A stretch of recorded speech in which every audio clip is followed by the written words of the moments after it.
Are you searching for a deeper understanding of yourself and your place in the world? Do you yearn for more balance, more peace, and purpose in your life?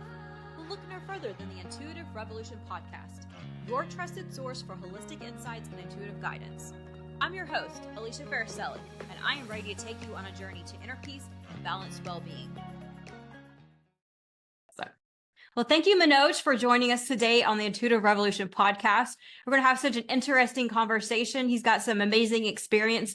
I'm sure our listeners are going to be just thrilled to tune in and listen to you. So thank you again for listening. Thank you very much. So having lived in 36 different countries, which is so super impressive, what valuable lessons have you learned about love, family, and values from all the diverse cultures you've experienced? I think one thing I've learned from all cultures, we're all the same. We all look for love, be it Indian, American, Africa, Middle East. Everybody has this one thing in their lives, and they all say the same way. Love is just with a heart going out there. So that's one thing. Yeah. So tell us a little bit more about the countries. So 36 countries. Right. Tell me which ones were your favorites on your top five. What did you like about those countries? Alicia, I think that would be the wrong question every time somebody does ask me that. And that's the first thing I tell them. That's a very wrong question because, every country has its own flavors. Every country has its own little ups and downs or pros and cons. And every country gives you that flavor. If you try to compare apples with oranges, it's not going to work. And every country has its own culture. Now, let's say I've lived in America. I've lived in New York. New York being a city of, it's known as a concrete jungle. But then when you go to, let's say you went to Africa, Africa is a land of animals. Yeah. Right. You get to see that beauty of real animals out there, not caged, but real animals. Yeah. And the habitat. Now you go to Asia, you get to see colors, the vibrant colors. Yeah. You can't beat that. And then on top of that, you get to culinary skills, the beauty of their food. You can't beat that. And then eventually they're brought across different countries. Can you ever compare those foods? Yeah, no. Yeah, perfect. No, I'm glad you went that direction. It's kind of where my question was going. I was trying to reframe it. I was like, how do I frame this without being like, not biased against other countries, just going to get like the flavors of it. So yes, you answered that perfectly. Thank you. Thank you. So in your opinion, what role can understanding and embracing different cultural perspectives play in bringing people closer together and fostering a sense of shared humanity, especially during times of conflict and tension, which seem to go on all the time? I think, the reason why we have the conflicts, or even when kids go to school, they start building that little conflict amongst each other because we teach them to be different. We teach them that, I'm Asian, you're American, you're British, you're a European, or so on. But then let's say someone like me who's traveled across, I speak to everybody. I eat all different kinds of food from different countries. I don't have one set of friends. I will have friends from Africa or people that I will connect every time from different countries. Now, if you look at, I live in New York, I live in London, and in London, once you step out, you will see a crowd again, whites with whites, colored with colored. Why does that happen? Because we've built that amongst ourselves, and the day we start deciding that let's go out, travel to other countries, spend some time with those kids. And even if our kids get to spend that time, even 1 year, they'll realize that, we're all similar. We all have the same taste. We've all got the same thing. We've all got the same parents. Our parents get angry about it. A lot of Asians say that it's only the Asian parents who worry about the kids. But I keep telling them it's just not the Asian parents. Even the white parents are worried about the kids. Even the kids in Africa, their parents are worried about their health and their living. Yeah. And it really goes back to the love. Like we all have that inside of us. True. So we're all the same.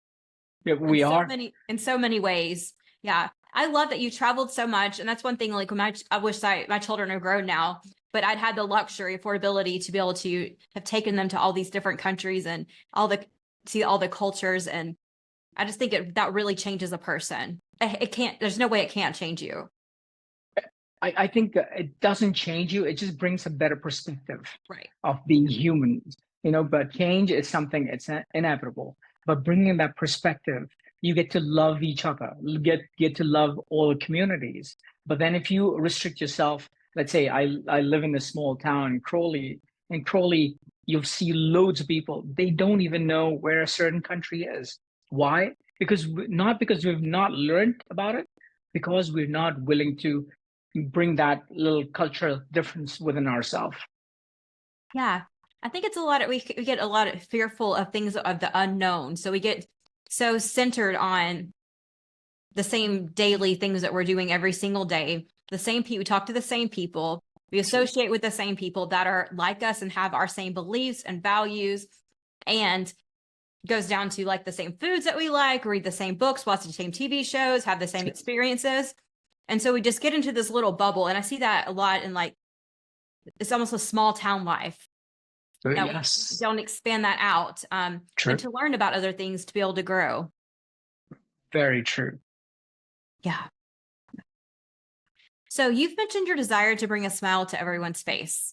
Can you share a heartwarming story or experience from your travels that implies the power of human connection and kindness transcending cultural barriers? So I think I've been working on something which is known as Life Index. And Life Index brings stories from the past of the dead people. Now, before our platform, there was no platform where you could go and start looking for deceased family members. Let's say if I asked you one simple question, what do you know about your great-grandparents? And your response will be, rather than you saying it, I'll tell you, nothing or very minimal. In both those cases, that information will never be transferred to the next generation. And if that information is not transferred, we'll keep losing heritage, culture, and those emotions. Because of that, we'll also lose a lot of love. Because I just kind of, but we put ourselves in a cocoon and say, this is our little background, this is a little place that we are from. But we keep forgetting that we are made out of so many different cells, so many different cultures that we've evolved over a period of time. Even if you look at animals, if you look at all the animals, you will find out that every animal has a different kind of cat. You have a lion, you have a tiger, you've got a cheetah, but then where are they from? Are they from the same set of cats? Yes, they are from the same set of cats, but they've evolved over a period of time. And the same way, Life Index just kind of brings every culture and says, start preserving those details. So what will happen over a period of time when families want to go back and start discovering stories about them? We talk about pictures, but then pictures don't tell you stories. They don't give you an insight to that human being. So bring those stories to life and say, start storing them. People pass away, we forget them in a day, 2 days, or even a month. But let's start storing. So once we preserve them, the next generations will get to know a lot better. Today, what's the fuss all about? We are fussing about where did mankind start from? Yeah. And we can't find that till we don't even know our own roots. We chase God. God is one big thing every different culture chases. But do we know our own start? Yeah, that's very fascinating. Getting down to knowing kind of your roots and where you're from, and then can really change your perspective on who you are and who you can become. True. Yeah. I love that. Thank you. I love it. So as an author of a romance fiction novel, which is another cool thing, how did your global experiences shape your understanding and portrayal of love and relationships in your writing? I think when I fell in love, it was at a different age, different stage of life. But then one thing I realized that, love can happen at different stages. It's not meant to be when you're young. It could be between young and old. There's no age. There's no boundary to it. You can fall in love, even if you're 50, you can fall in love with somebody who is about in 20s. And, when we see that in the magazines, we say, okay, it's only for the rich and famous. It's not for the rich and famous. Mm-hmm. Love doesn't hold boundaries, doesn't hold cultures together. And if you want love, you want to go explore that. And you want to give in everything for that love. Yeah. And you're talking about romantic love. Yes, we're talking about romantic love. What a big that, like, obviously you can love everyone, but you're romantic. True. So what's the title of tell our listeners what the title of your book is. It's known as Radhika. Radhika means the light.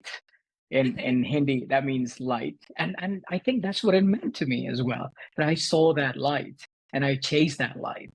But then that light was meant to be what it was meant to be. And that's what the entire story is around.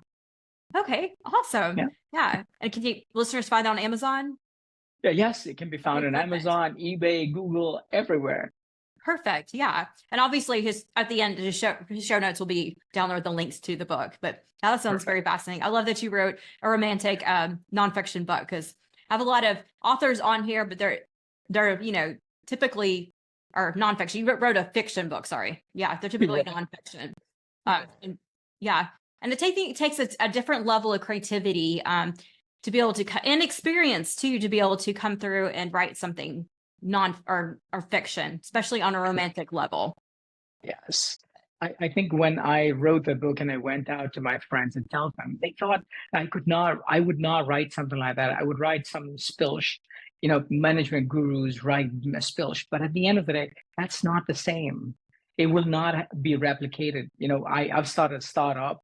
A startup might not do the same way as somebody else's startup did. So it will vary from a country to country, person to person, and it will pan out differently. So I can't give you, that breakdown that 1, 2, 3, 4 or XYZ will happen. It doesn't happen that way.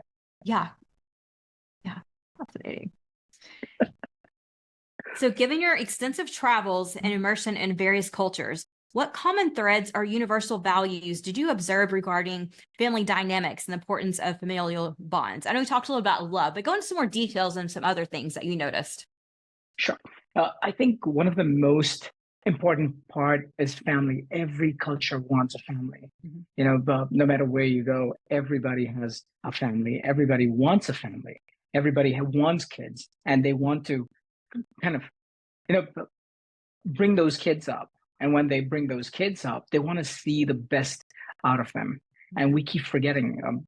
Been traveling across, when I go to India, and the only thing that I would hear, oh, you live in UK, you're different, you got a different culture, because I was never raised in India. But then how am I different? I look for love. I look for family. I look for that settlement. I look for that, ground, the roots. How are we different? I've never been able to understand people say that. Why do they say that is my question. The word ignorance is almost the best thing I can say. And I don't say that as a bad, cognizant thing. I just say it's more, they're just a knowing of things. So when we don't know other things, we don't know to look at other people's perspectives, or don't know to look at other points of views or other cultures, then we become very ignorant, and we stay very stagnant in our minds and the way that we are with our life. I think not only that, we base our knowledge on those movies. You watch Hollywood movies, you base your culture on that everyone in America does that. Everybody gets divorced. We base India watching Bollywood movies, and we say, you know what, that's how all the Indian families do. But that's not the truth. That's not the reality. That's just a blown up fact of which does not exist. Yeah. I think you can't take all of India, and it's not all the same. All the US is not the same. True, it is. Every state has different cultures within themselves. Yes. I'm sure every, subsidiary in India, everywhere in UK, everywhere in Italy, or in even Canada, like all the countries, everything is different.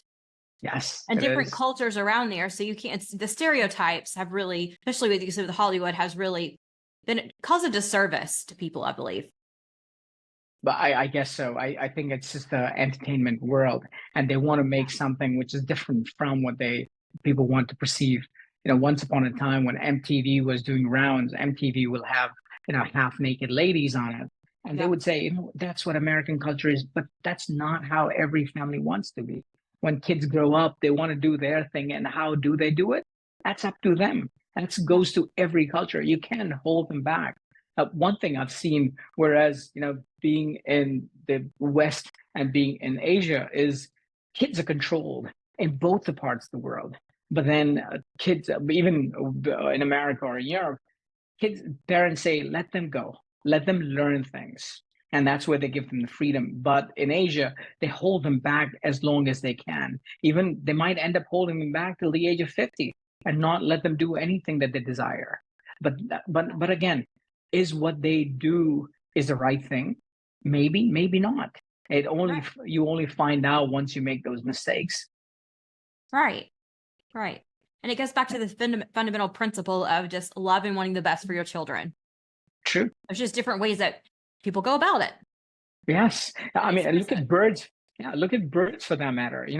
Birds will put their kids in the nest and they will hide them from the snakes or from anything else picking them up, but make them grow. And once they grow, they will let them fly out of the nest. And it's all the same everywhere across the world. We keep saying, they're different. Then how are birds similar? No, just like us.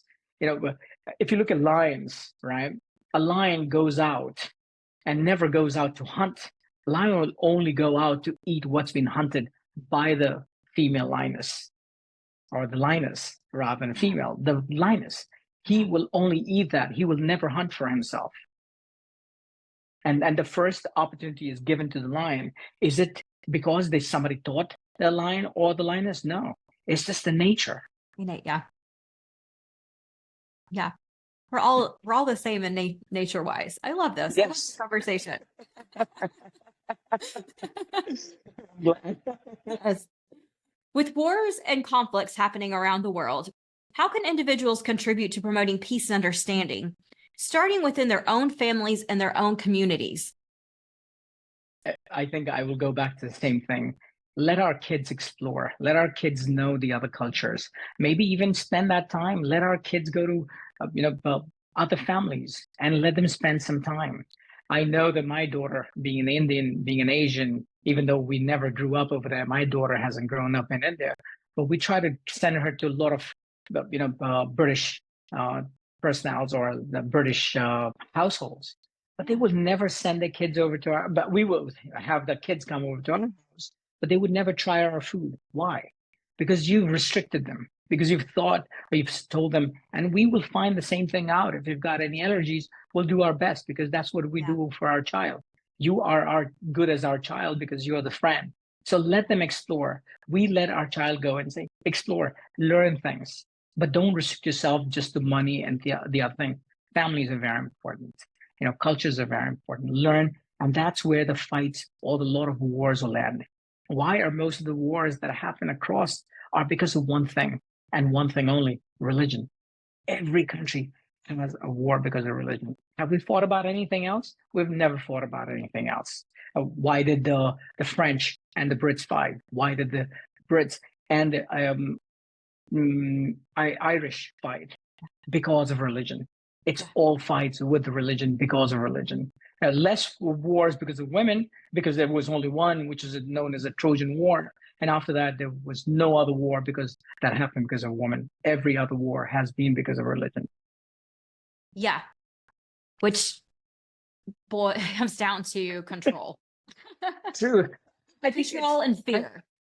I think it's not even control and fear. It's just that we want everybody to turn like us. Why can't we just say, you know what, you have a religion, you believe in something, and we believe, you believe in it, but I believe in something else, and let's be friends and let's live it together. I believe in something called Manojism, and nobody knows what Manojism means. It's just my name, and that's my religion. My religion just means love everybody around you.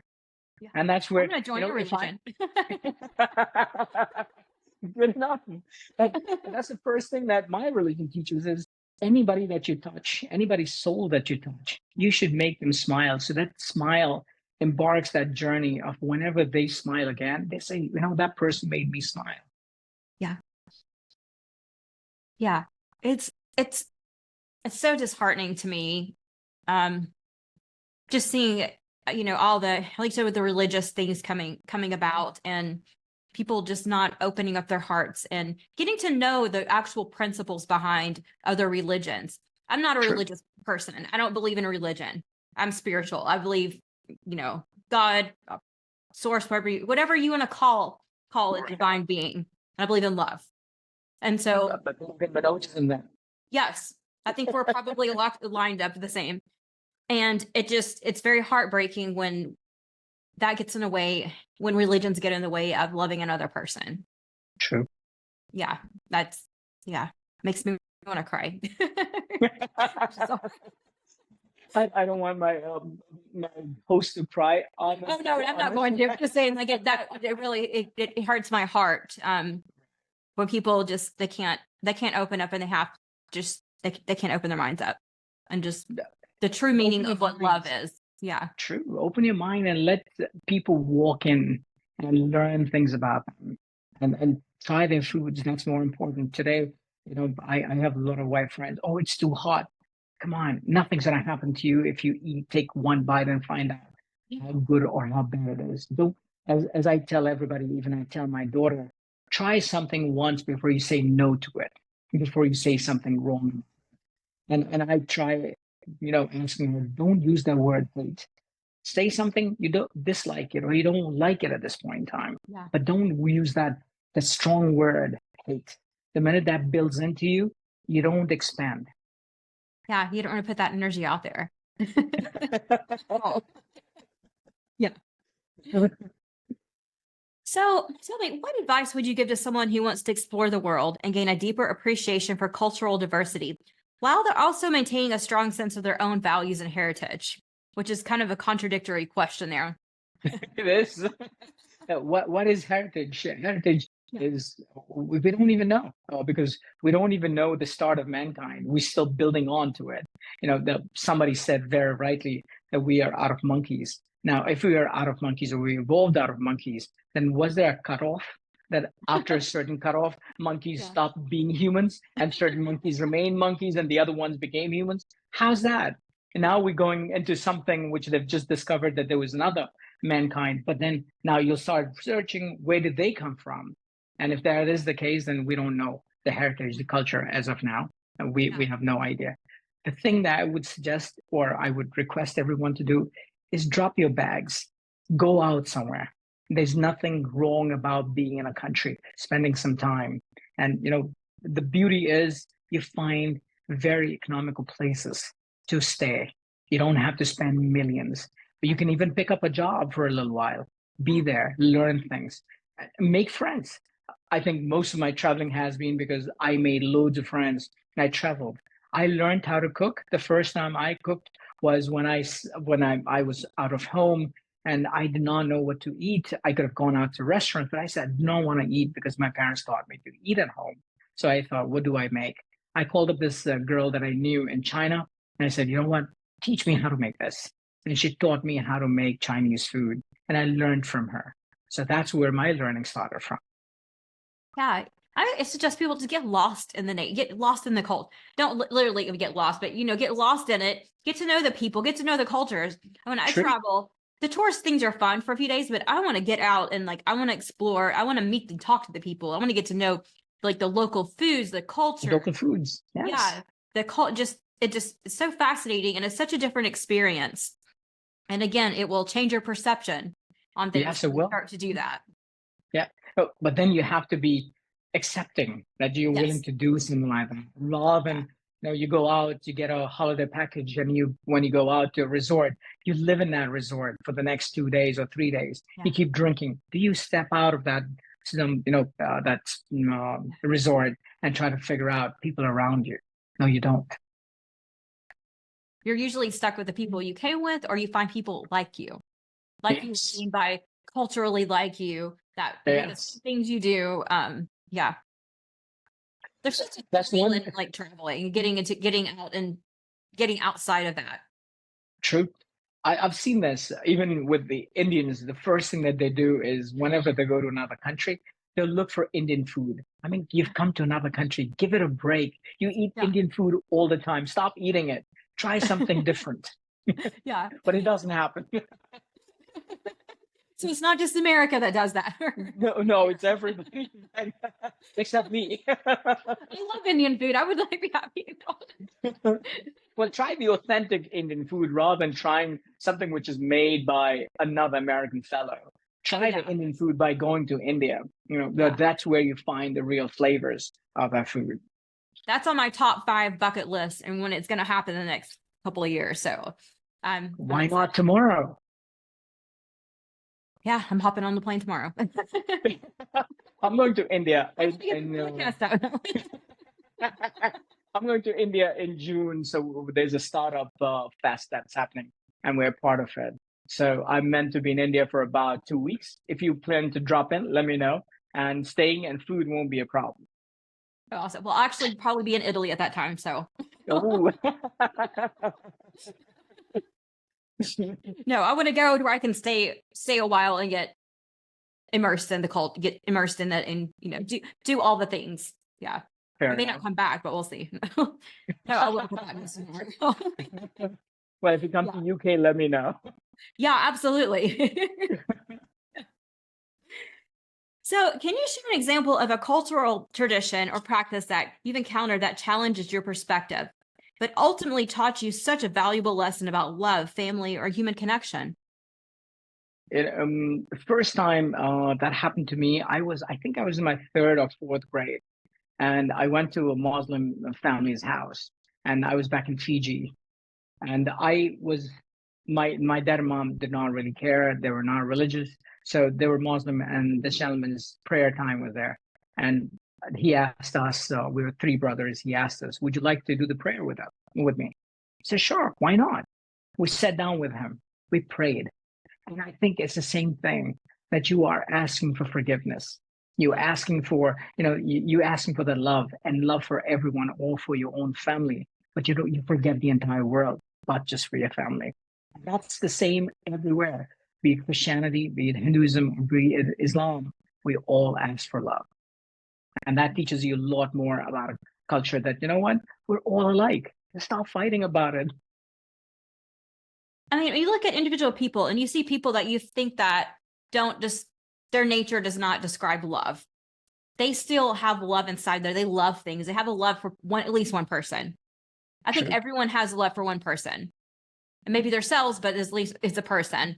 And it's hard to sometimes wrap your mind around that when people do such things that don't portray love. But when we start looking at individuals as they all have love inside of them, they're all capable of love. I think that True. like break down the barriers a lot of trying to communicate with certain people. I think we have love. Every culture, every human has love for people around. You will see a lot of times when somebody gets hurt in the middle of the road, people run for help, run to help. Isn't that love? Isn't that what you want to do? But I don't know, where does it get lost? Is it because somebody just drives in your head wrong things or says the wrong thing and you get caught up? But then stop looking at those videos. And that's the biggest challenge that we have there lately is the videos have come out. YouTube is bombarded with so many, and people keep watching those videos. And you will be brainwashed eventually by watching that again and again. Yeah. Yeah. And then you look at the news. I'm not sure how it is in the UK, but the news here is just full of just doom and gloom, not love. I mean, occasionally they'll throw a heartfelt story in there, and then they'll be followed back up by a murder that happened. It's like such a good thing. Like your nervous system's like, oh my gosh, you're dying. So it's like, it's the media. You get so much media coming at us. They're different portions, and of course, it's how they sell stories and help sell it.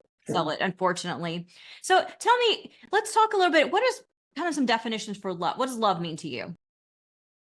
To me, love means making somebody happy, making somebody smile. And when you even walk out of their life or you're not around them, they think about you and they smile and they say, this person made me smile.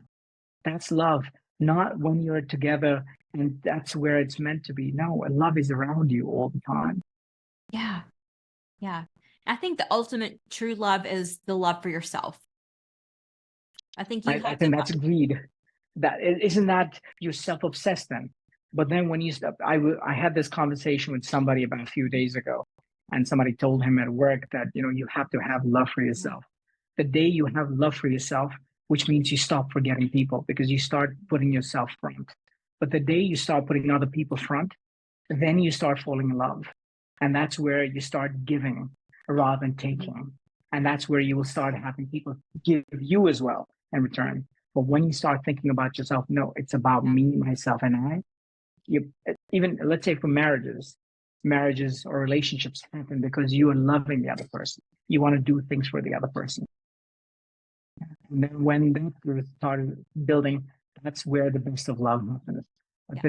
I remember, I'll give you a story. The day my mom passed away, that was roughly 3 years ago. My dad, the most amazing man on planet Earth, He did not leave by her side. He was there right there and then. He did not think about it. Was he hungry? Was he thirsty? He was there for every minute. And the day mom left, he stopped eating. He did not eat for 2 years. Did not eat. And he stopped eating anything and everything that he ate with her and whatever reminded him of her. And he said, I'm not eating that. He stopped.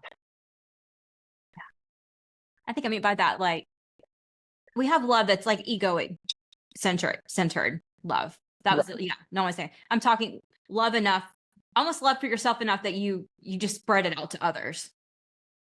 Love inside of you is kind of what I was getting at. Yeah.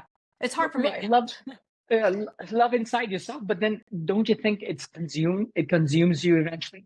Because when you start thinking about me, myself, and I, you start building more on that. You look at the mirror and you say, "Oh, I'm looking very good," and then you start looking at it more. "Oh, I'm looking more beautiful," and you start doing other things to make yourself. What's happening with the rich and the famous?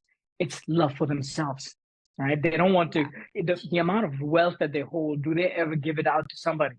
Maybe they might give a certain percentage, but do they give out enough so that the other people can survive? If they loved people, then they would have given it out. Yeah, I think we're talking pretty much the same. I feel you're coming because what I considered coming from a love of the ego, egoic self, like of that. Yeah. So yeah, I totally, I follow you on it. Completely follow you. So in your view, how can businesses, organizations, or governments better promote cultural exchange and understanding as a means of fostering global harmony and peace? Wow, that's a difficult one. Running my own company today, I think what I try to do is make sure that every person that we hire interacts with me and interacts with the other people from the other cultures. We're only roughly about 6 months old right now, and when we have more people, more offices across the world, we will want people to exchange and go see other countries, spend that time, even if it was for about a month or two, but go out there, live that life and see how it is. Even though our website functions in 108 languages, I'd rather find more locals doing it, but go and do an exchange program. Yeah, that's such a great tool for people. Yes. They want to get into that. A really easy tool to get into, to starting to learn other cultures, is do an exchange program. Yes. So how would someone go about doing that? I'm sure it varies by country, but yeah. The easiest way would be, as you already work with an organization, if the organization has offices in other countries, a request, if you can request, or even if you work with other colleagues, all you have to ask them is it all right if I come over and spend maybe a month with you? It's fair enough because you work in the same organization. How bad could it be? And when you work in an organization which is legal, nothing's gonna go wrong. Spend some time. Go without people. Yeah, and you're good to know people at your organization, which can get you to know other people in the community, which it really expands your network. True. Yeah. So as we're wrapping up here and looking back on your journey, what has been the most profound lesson or realization you've gained about the importance of love, family, and shared human values in creating a more harmonious world? Sorry. Tongue-tied today. What have I learned? That's a question that I don't think I can answer yet. Still young enough to learn, because I think we learn and then we forget. We still learn. We still learn more things. And that's a never-ending process. So I can't answer that as of today. I love it. I love your honesty there. So you have that lesson to learn so far still. It's yet to learn, because there was somebody that I was speaking to, and she said that she's gone through menopause, and she's teaching people about menopause. Now, you can only teach something when you've experienced it. Now, when a lot of people that I see out there, they want to teach other people life lessons, but then life lessons can never be complete until you've left this earth. That's when your entire journey gets over. That's when you've learned. So you're coming back into a next life and teaching people. I totally understand that. So stop teaching the wrong things by saying, oh, I've learned everything. No, you haven't. there's a long way before we can learn everything. The day we learn everything, by the time we're gone. Yeah. And we still may not have learned it. We may be back. Well, we may be back. I'm not sure about that one, but yes. We may be. We'll see. Well, if I do, I'm coming back now. If I do, I'm coming back on this podcast. Yes.